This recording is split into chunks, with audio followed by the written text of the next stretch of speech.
तो हाँ जी प्यारे स्टूडेंट, स्वागत है आप सबका आपके अपने इस पसंदीदार चैनल जेके तिवारी गुरुकुल पर, जहां पर आज हम क्लास 10 की जो साइंस है इसका चैप्टर नंबर फर्स्ट रासायनिक अभिक्रियाएं एवं समीकरण की बात करेंगे। अगर अभी तक आप लोगों ने किसी भी रीजन से अपनी पढ़ाई कंटिन्यू नहीं रख पाए थे ना, या स्टार्ट नहीं किया था, कोई टेंशन वाली बात नहीं, आप यहाँ से कंटिन्यू क्लास ज्वाइन करो। जो भी कुछ होगा सारा सारा रिस्क हमारा है। Zero to high level concept एक एक टॉपिक को क्लियर किया जाएगा। और अगर आप कंटिन्यू क्लास को ज्वाइन करते हो, आप ये समझ लो हर एक सब्जेक्ट से बेस्ट रिजल्ट निकालने की गारंटी हमारी है। बट पढ़ना आपको ही पड़ेगा, पढ़ाने का काम हमारा, पढ़ने का काम आप लोगों का, ये आप ध्यान रखिएगा, है ना? आया समझ में? सो डेली हम बुलाने आएंगे नहीं, जब आपको टाइम मिलेगा हम यहीं पर मिलेंगे, आ जाइए। ओके? और हाँ, शाम को रिवीजन के लिए सब लोग क्लास ज्वाइन कर लीजिएगा। 7:30 के बाद चेक कीजिएगा, क्लास आपको जरूर मिलेगी प्रीमियम। और प्रीमियम एक ऐसी क्लास होती ना कि रिकॉर्डेड क्लास को भी आप लाइव महसूस कर सकते हो। साथ में हम भी रहेंगे, कोई भी क्वेश्चन होगा उसके क्वेश्चन को उत्तर दिया जाएगा। आप एक बार यहाँ क्लास देखो, इवनिंग में जाकर प्रीमियम देखो, उसके बाद 10 से 15 मिनट बाद नोट्स आ जाएगी। नोट करने की कोई जरूरत नहीं है। कोई चीज अगर बहुत ज्यादा इंपॉर्टेंट हो उसे नोट कर लीजिएगा, नहीं तो कहाँ नोट्स मिलेगी ये सब कुछ पता है ये तुमको, फिर से बता दिया जाएगा, है ना? नोट्स वहां से 10-15 मिनट बाद आपकी नोट्स मिल जाएगी, नोट कर लीजिएगा और मॉर्निंग में फिर से एक बार रिवीजन कर लीजिएगा। हम गारंटी लेते हैं कि साइंस में कोई भी मार्क्स गड़बड़ कर ही नहीं सकता अगर आप पढ़ोगे तब। ओके, सो चलो फिर क्लास को स्टार्ट करते हैं और क्लास को अंत तक देखिएगा, बिकॉज बहुत ही इंपॉर्टेंट टॉपिक को डिस्कस किया जाएगा। आया समझ में? कुछ ऐसा बताने वाले जो अभी तक आपने पढ़ा नहीं होगा, है ना? सो फर्स्ट पेज से अगर स्टार्ट करें तो आप समझो चैप्टर का क्या नाम है, रासायनिक अभिक्रिया एवं समीकरण। सबसे पहले हमको पता होना चाहिए अभिक्रिया, अभिक्रिया क्या होती है। तो आपने देखा होगा अपने चारों ओर परिवर्तन कुछ ऐसे होते रहते हैं ना कि क्या करते हैं, या तो वो कोई पदार्थ आपने लिया तो उस पदार्थ का आकार परिवर्तित कर देंगे, और या तो क्या करेंगे, आकार और गुण दोनों परिवर्तित कर देंगे। इसी परिवर्तन को क्या बोला जाता है, अभिक्रिया। परिवर्तन का दूसरा रूप ही अभिक्रिया है। बस जो आपसे समझो, हिंदी वाली भाषा आपका परिवर्तन हो गया, जाकर साइंस वाली लैंग्वेज को अभिक्रिया ले लेते हैं। सिंपल सी बात बस ये है ना। तो अभिक्रिया क्या हुई, जाकर चारों ओर होने वाला एक ऐसा परिवर्तन, या हाँ एक ऐसा परिवर्तन जो पदार्थ का क्या करता है, संगठन का जो संगठन है ना, पदार्थ का जो संगठन है यानी कि आकार या उनका गुण दोनों परिवर्तित कर देता है। इसको क्या बोलते हैं, हम अभिक्रिया बोलते हैं। सामने वही आपको दिया गया है ना। तो हमारे चारों ओर होने वाले अनेक परिवर्तन, है ना, जो पदार्थ के रासायनिक संगठन, रासायनिक संगठन मतलब आकार, कैसा वो रासायनिक रूप से संगठित किया गया, कैसा वो बनाया गया है, उसके आकार को क्या करते हैं, परिवर्तित कर देते हैं। साथ में गुण भी होना चाहिए, जिसको क्या बोलेंगे हम, अभिक्रिया बोलने वाले। अब आप समझो एक परिवर्तन ऐसा होगा जो कि केवल रासायनिक संगठन अर्थात उसके आकार को ही परिवर्तित करेगा, और दूसरा ऐसा होने वाला है जो आकार और उसका गुण दोनों परिवर्तित करेगा। यहां पर तुम पढ़ने के लिए आए बोर्ड पर देखो, नहीं तो हम जी जान से चाहे जितना जुटिया भाई कोई फायदा नहीं, काहे नहीं समझ पाए।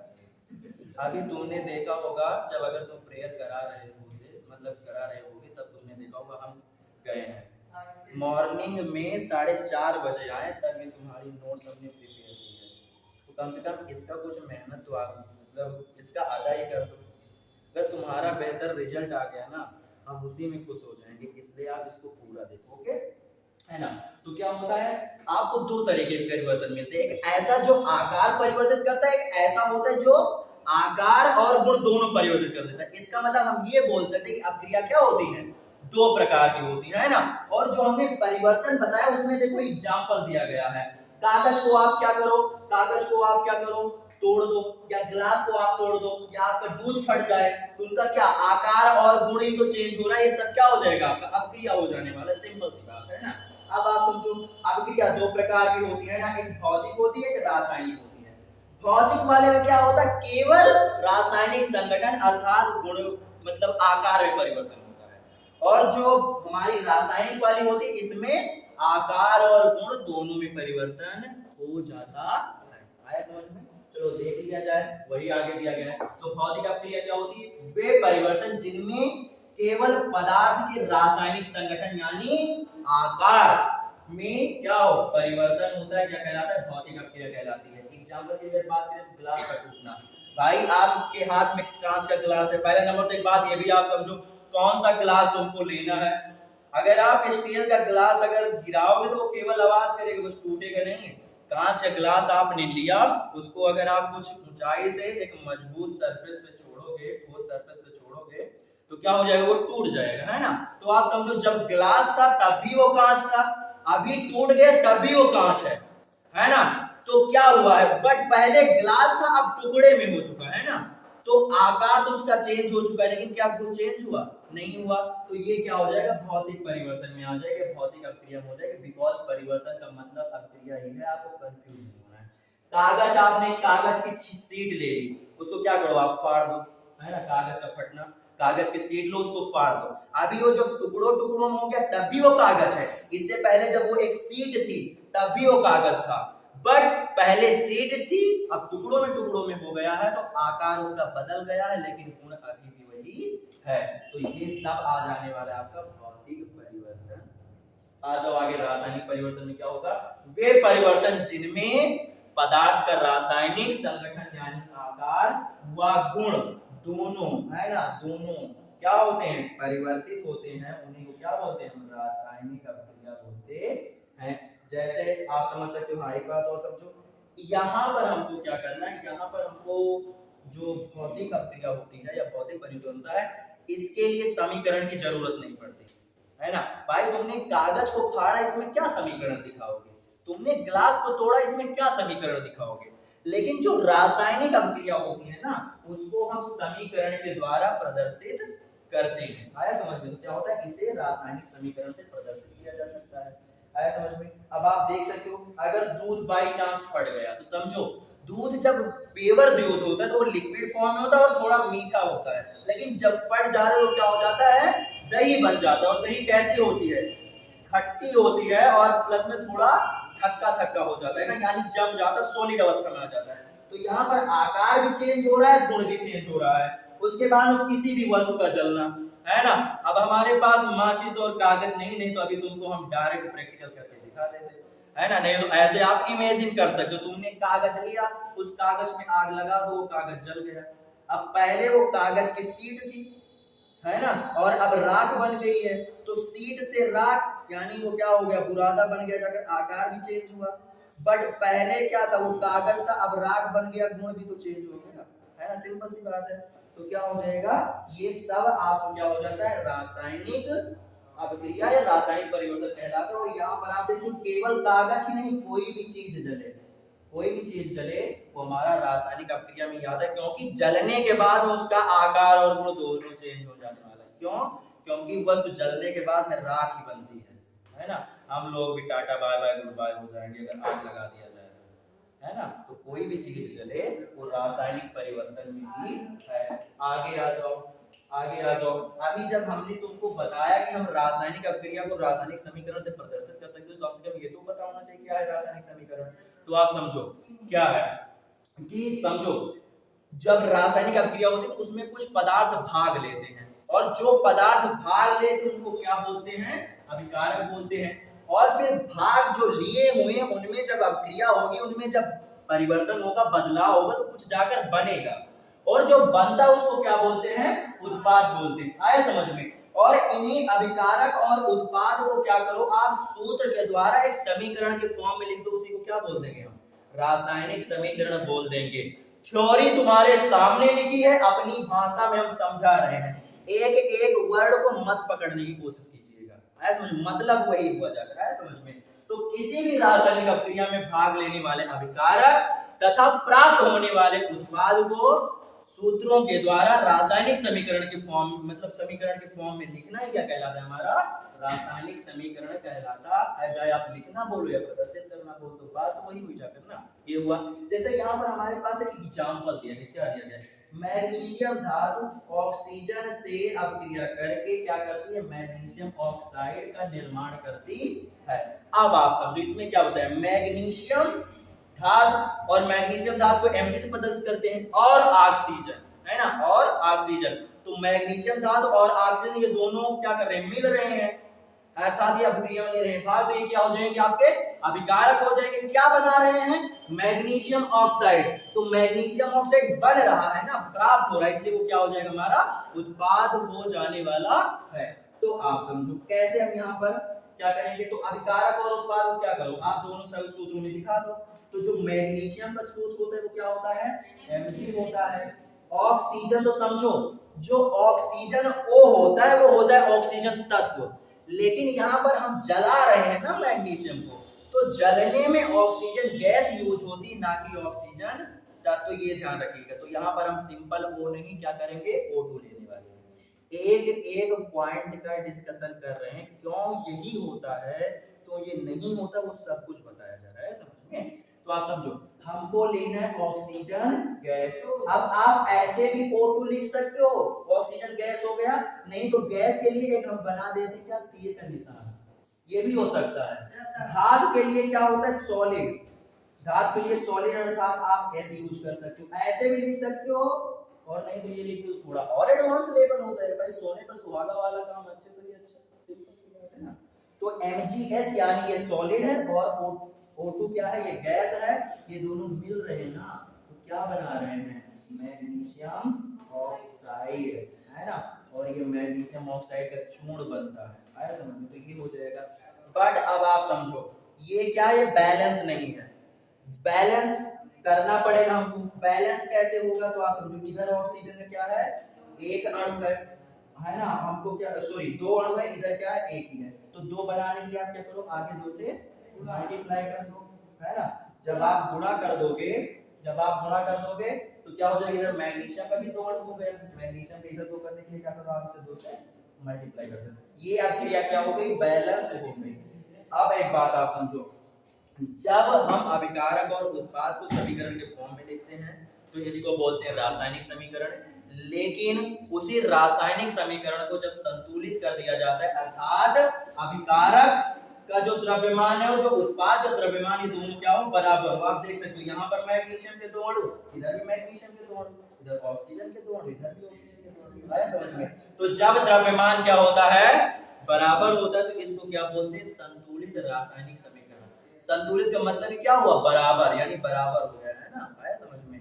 जब वो क्या होता है, तराजू में सब्जी वब्जी तौली जाती है, या कोई चीज जब तौला जाता है, तो क्या होता है, जो रोजगारी होता है वो क्या करता है, वो संतुलित तो करता है, यानी बराबर ही तो करता है। तो संतुलित का मतलब ही बराबर हुआ, अर्थात अभिकारक और उत्पाद का दोनों द्रव्यमान क्या होना चाहिए, बराबर होना चाहिए। अब एक बात और आप समझ लो, क्या कि तुमको वैसे 50 चक्कर हम बता चुके, लेकिन सब लिखे दे रहे हैं ताकि कंफ्यूजन बिल्कुल भी ना। समझो, ये भाग ले रहे हैं, है ना, इसलिए इसको क्या बोल देंगे, अभिकारक। बोल रहे हैं, बात ना करो ना, अभिकारक, है ना, अभिकारक। और उसके बाद में ये क्या है, ये आपका क्या, उत्पाद, है ना, उत्पाद। और उसके बाद में ये हमारा क्या, पूरा पूरा समीकरण, है ना, क्यों, क्योंकि ये एक रासायनिक अभिक्रिया को प्रदर्शित कर रहा है, इसलिए इसको आप क्या बोलोगे, रासायनिक समीकरण। अभी हम यहां से आएंगे और पीटना स्टार्ट कर देंगे, इसलिए आप केवल इसको सुनने के चक्कर में पड़ो। हमने क्या कहा, कोई क्वेश्चन होगा तब आपको बोलना है ना, वो सब भी आवाज रिकॉर्ड हो रही है, ऑनलाइन बच्चे डिस्टर्ब हो जाएंगे। आगे आओ, आगे आओ। क्या, अब रासायनिक समीकरण हमने देखा, तो बट रासायनिक समीकरण लिखा कैसे जाता है भाई, क्यों हमने यहाँ पर प्लस लगाया, क्यों तीर इसी साइड को किया, इधर को भी तो घुमा सकते थे। तो इसके बारे में आपको रीजन पता होना चाहिए। तो आ जाओ, तो क्या होता है, रासायनिक समीकरण लिखने का नियम क्या होते, 4-5 नियम होते हैं, है ना। सबसे पहले तो क्या होता है, अगर आपने क्या किया, आपके पास अगर दो या दो से अधिक अभिकारक हो या उत्पाद हो, तो समझो जब दो या दो से अधिक अभिकारक या उत्पाद हो जाएंगे तो क्या होगा भाई, अभिकारक होंगे तो अभिकारक जुड़ रहे हैं, जुड़कर बनाएंगे। और यह मान लो उत्पाद, तो उत्पाद ये भी प्राप्त हो रहा है, ये भी प्राप्त हो रहा है, ये भी प्राप्त हो रहा है। तो जब क्या हो गया कि एक से अधिक मिलेंगे जाकर, तो हमको क्या करना पड़ेगा, प्लस का चिन्ह सिंपल से लगाना पड़ेगा, समझो। वही यहाँ पर दिया गया है, कि किन्हीं भी दो या दो से अधिक अभिकारकों तथा उत्पादों के मध्य हमको क्या करना पड़ता है, प्लस का चिन्ह लगाना पड़ता है। आया समझ में? ये फर्स्ट हो गया जाकर। सेकंड क्या है, अभिकारक और उत्पाद को क्या करते हैं, जो हमारी मतलब रासायनिक समीकरण होता है उसमें अभिकारक को बाईं ओर यानी लेफ्ट हैंड साइड और उत्पाद क्या होगा दाईं ओर लिखने वाले। अभी आपने देखा क्या है, ये क्या है, ये आपका बायां है, ये दायां है, अभिकारक इधर इधर, ये क्या है उत्पाद है ना। तो ये सेकंड पॉइंट क्लियर हो गया। थर्ड में आ जाओ, अभिकारक व उत्पाद के मध्य क्या होगा, सदैव तीर का निशान अभिकारक से, समझो ये सबसे इंपॉर्टेंट है, अभिकारक से उत्पाद की ओर, बीच में तो लगेगा ही लेकिन अभिकारक से उत्पाद की ओर बनाना है, लगाना है, समझ में। ये तीर के निशान का मतलब क्या हुआ, अर्थात इससे ये प्राप्त हो रहा है ना, तब तो जिससे जो मतलब जिससे प्राप्त होता है उसको अभिकारक बोल देते, जो प्राप्त होता है वो उत्पाद हो जाता है। तो सिंपल सी बात, आपको अभिकारक से उत्पाद की ओर लगाना है। अगर इसको आपने पलट दिया तो ये अभिक्रिया क्या हो जाएगी, रॉन्ग हो जाएगी। इसीलिए हमने बताया कि आपको रासायनिक समीकरण लिखने के नियम पता होना चाहिए। तो ये हो गया हमारा थर्ड वाला। फोर्थ वाला आ जाओ, उत्क्रमणीय अभिक्रिया जो होती है उसमें क्या होता है, हम उत्क्रमणीय चिन्ह का प्रयोग करते हैं, है ना। उत्क्रमणीय चिन्ह क्या होता है, ऐसे बनता है। इसका मतलब आप समझो क्या, कि आप देख सकते, इसको समझ सकते हो, ये आधा कटा हुआ तीर का निशान है और ये नीचे आधा कटा हुआ तीर का निशान, यानी एक की तीर को निशान को क्या किया गया, बीच से काट कर दोनों साइड कर दिया। इसका मतलब क्या हुआ कि इधर से भी इधर को किया जा सकती है, इधर से भी इधर, लेफ्ट से राइट, राइट से लेफ्ट, अर्थात अभिकारक से उत्पाद और उत्पाद से अभिकारक दोनों प्राप्त हो जाने वाला है। आया समझ में? उसका एग्जांपल देखो तुम्हारे सामने दिया गया है ना। पानी को जो आप क्या करोगे, ठंडा करोगे, क्या बन जाएगा, पानी बन जाएगा, और पानी को जब आप क्या करोगे, गर्म करोगे तो क्या बन जाएगा, पानी। आया समझ में, है ना। और ये जो होता है उत्क्रमणीय अभिक्रिया वाला जो कॉन्सेप्ट होता है वो भौतिक अभिक्रियाओं के साथ बहुत होता है जाकर। अभी जैसे हमने तुमको बताया था, क्या करो, आप एक कागज की शीट ले लो, उसको तुम मोड़ दो, भौतिक परिवर्तन हुआ जाकर, लेकिन फिर से उस कागज का जो मुड़ा हुआ टुकड़ा उसको सिंपल शीट आप बना सकते हो ना। तो भौतिक अभिक्रियाओं में उत्क्रमणीय अभिक्रिया बहुत अधिक मात्रा में होती जाकर, आप अप्रोक्स आप मान सकते हो 90%, है ना। लेकिन जो रासायनिक वाले होता है वो 10% में होता है जाकर, है ना। तो ये हो गया जाकर आपका, है ना। तो यहाँ पर दिया गया है, ये अभिक्रिया क्या होती है, दोनों ओर से होती है, अर्थात अभिकारक से उत्पाद और उत्पाद से अभिकारक दोनों हो जाने वाला है। कितना क्लियर है?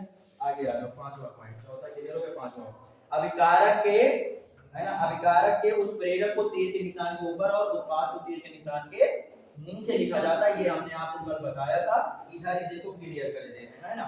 मान के चलो ए और बी हमने के कोई ले लिया पदार्थ, और ये हमारा रिएक्शन होने के बाद क्या बनने वाला है, ए भी बनने वाला है ना।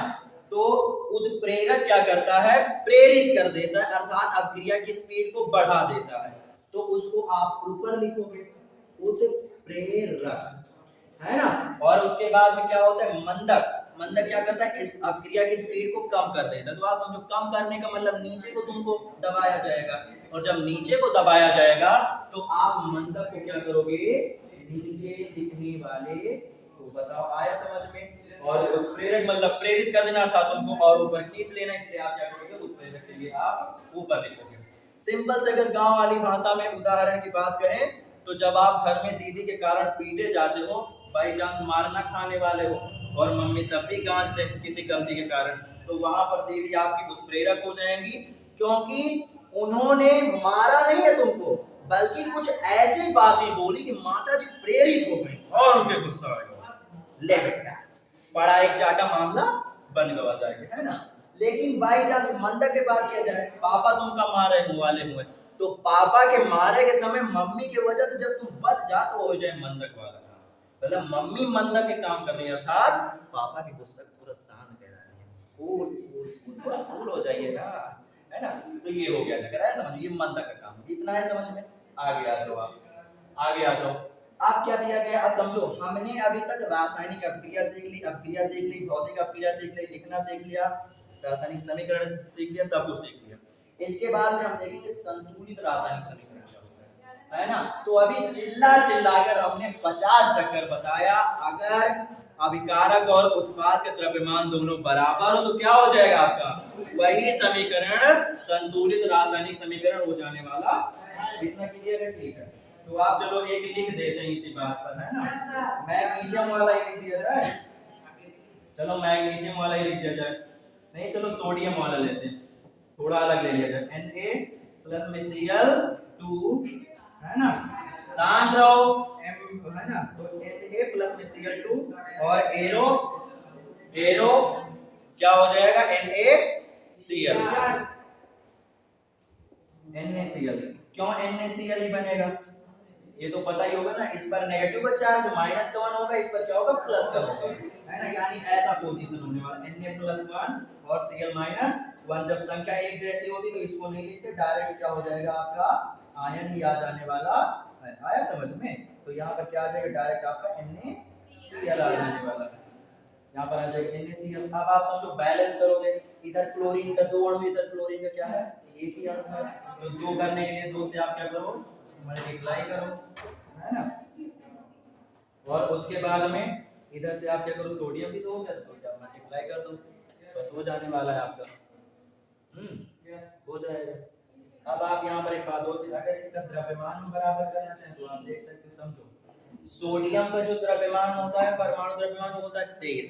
कैसे पता चलेगा, अगर परमाणु संख्या विषम है, विषम का मतलब 2 से ना कटे, और सोडियम का क्या होता है 11 ही होता है ना, 11 2 से नहीं कटेगा, है ना, तो क्या हो गया विषम हो गया। तो जब विषम परमाणु क्रमांक होते हैं 2 गुने से 1 आप उसमें प्लस करें, अधिकतर होता है, हमेशा ऐसा नहीं होता लेकिन अधिकतर होता है, जाकर समझो क्या हो जाएगा 11 दूना 22 23, तो यहाँ पर हो जाएगा 23 और गुणे 2 है ना, 23 गुणे के कितना हो जाएगा 2, तो जिससे मिलेगा यहाँ से 46 प्लस आप कर दो, है ना, समझो इसके क्या होता है 35.5, 17 दूना 34 1 35, लेकिन यहाँ पर आप 1.5 ऐड करोगे 35 कितना हो जाएगा आपका 5 हो जाएगा, 35.5 और 2 से आप क्या करो आप मल्टीप्लाई कर दो, है ना, कितना आ जाएगा आपका 5 दूना 10, 10 के 0 वहां से लाएंगे, 5 एक कम 5 नहीं क्या हो जाएगा 2 पंचे 10, 10 से 11 है ना, 10 से 11 हो जाएगा जाकर, उसके बाद इधर 0 ले लेते हैं और हासिल आ जाएगा 1 और 2 3 यहाँ कितना हो जाएगा 6 1 7, कितना ही आएगा 71 आएगा, हां ठीक है, हां 35.5 दूना 71 ठीक है ना, ये हो जाएगा, क्या कुछ रॉन्ग किया है ना, ये हो जाएगा। अब दशमलव के बाद में 0 इसको आप डायरेक्ट हटा दो। अब यहाँ पर जब आप देखोगे प्लस का साइन आप नीचे ले लो, जब यहाँ पर आप देखो देखो 2 और उसके बाद क्या हो जाएगा आपका 23 है ना, समझो क्या होगा, हाँ ठीक है, ये हो जाएगा 23 और प्लस में 35.5, इसको जब ऐड करो क्या हो जाएगा 58.5 है ना, 58.5 यहाँ से आ जाएगा, इधर आएगा आपका 58.5 और 58.5 को जब आप मल्टीप्लाई करोगे तो 6 1 7 और 7 4 11 117 आ रहा है ना, इधर भी कितना आएगा आपका जाकर, इधर भी कितना आएगा आपका जाकर 117 ही आने वाला है, 2 और गुणे में 58.5 और आ जाएगा कितना 117 ही आने वाला इधर। अब आप देख सकते इसका द्रव्यमान क्या है दोनों बराबर, इसका मतलब क्या है ये एक संतुलित रासायनिक समीकरण है, ठीक है ना। इसके बाद में आता है क्या जाकर संतुलित रासायनिक समीकरण, हाँ ये क्वेश्चन पूछा जाता है, ये क्या होता है, ये क्वेश्चन पूछा जाता है कि भाई संतुलित रासायनिक समीकरण 2 नंबर का है, आप समझो मिल सकता है, इसीलिए यहाँ पर ट्रिपल स्टार लगा हुआ है। संतुलित रासायनिक समीकरण लिखना मतलब होता क्या है और करना क्यों आवश्यक होता है, इसके बारे में आप बात को समझो। तो संतुलित रासायनिक समीकरण क्या है, 50 चक्कर बताया, अभिकारक और उत्पाद का द्रव्यमान बराबर हो जाएगा, आया समझ में। क्यों करना आवश्यक होता है, तो हम लोग द्रव्यमान संरक्षण के नियम का पालन करने के लिए क्या करते हैं, समीकरण को संतुलित करते हैं, अर्थात इसीलिए करना आवश्यक होता है। अब द्रव्यमान संरक्षण का नियम होता क्या है, क्या होता है द्रव्यमान संरक्षण के नियम, अगर इसके बारे में बात करें तो द्रव्यमान संरक्षण का मतलब ही हुआ जाकर नष्ट ना होना, अर्थात आप उसको एकत्रित करते रहो। चाहे ऊर्जा संरक्षण की बात करें, आवेश संरक्षण की बात करें, द्रव्यमान संरक्षण की बात करें, सेम कॉन्सेप्ट वही होने वाला है। तो क्या होगा, द्रव्यमान ना तो उत्पन्न हो सकता है और ना ही नष्ट हो सकता है, केवल एक वस्तु दूसरी वस्तु में क्या होता है, स्थानांतरित हो सकता है, बस आया समझ में। और अभी तुमने देखा सोडियम और क्लोरीन जब आप अक्रिय कराओगे तो अभी तुमने देखा क्या बनता है, NaCl बनता है, आया समझ में? अब आप यहाँ 2 से मल्टीप्लाई कर दो, इधर आप 2 से मल्टीप्लाई कर दो, तुमने देखा 117 आपका इधर का द्रव्यमान आया था, 117 इधर का द्रव्यमान आया था। तो देखिए जो द्रव्यमान पहले था वही अभी अर्थात ना तो नष्ट हुआ है ना ही उत्पन्न हुआ। आया समझ में? तो इतने मतलब अभी तक हमने क्या किया, अपक्रिया पढ़ लिया, अपक्रिया के प्रकार पढ़ लिया, उसमें रासायनिक अपक्रिया, भौतिक अपक्रिया, उसके बाद में संतुलित रासायनिक समीकरण और रासायनिक समीकरण, इतना सब कुछ हम पढ़ चुके हैं, है ना। इसके बाद में आता है जाकर अपक्रिया के प्रकार का टॉपिक, है ना। अपक्रिया के प्रकार का टॉपिक ये है। यहाँ से हम कल स्टार्ट करेंगे नेक्स्ट वाली क्लास में।